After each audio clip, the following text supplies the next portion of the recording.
salaamaaleykum yéen a ngi ak Saala bu seen émission fee mu fi ak feneen daggu beurre tuuti huile d'olive bàyyi mu seey ma toj ñaari nen def ci xorom def ci poobar tuuti persil ma daal di koy bati ba mu homogène ma teg de côté dem ñëw suñu beurre seey ma daal di jël nen yi ma bati woon daal di koy sotti ci sama poêle gis nga ko noonu régulariser ko mu laal fépp ma teg sama ay pain de mie voilà su ma tegee pain de mie yi ba pare li may def tout simplement mooy bàyyi nen bi coaguler comme ça dina neex a tourner bu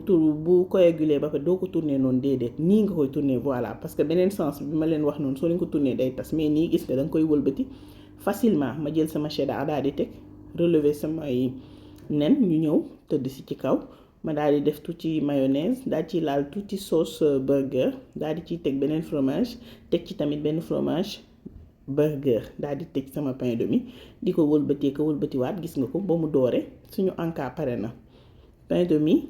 voilà bu ànd ak nen ak 3 fromage mais neex la def bay bëgg dee jëlal ma ubbi leen ko jëlal fromage bi ni muy couler ani amateuru fromage il faut leen féete bu leen fàtte abonner aimer partager pour plus de visibilité s'il vous plaît merci beaucoup bisous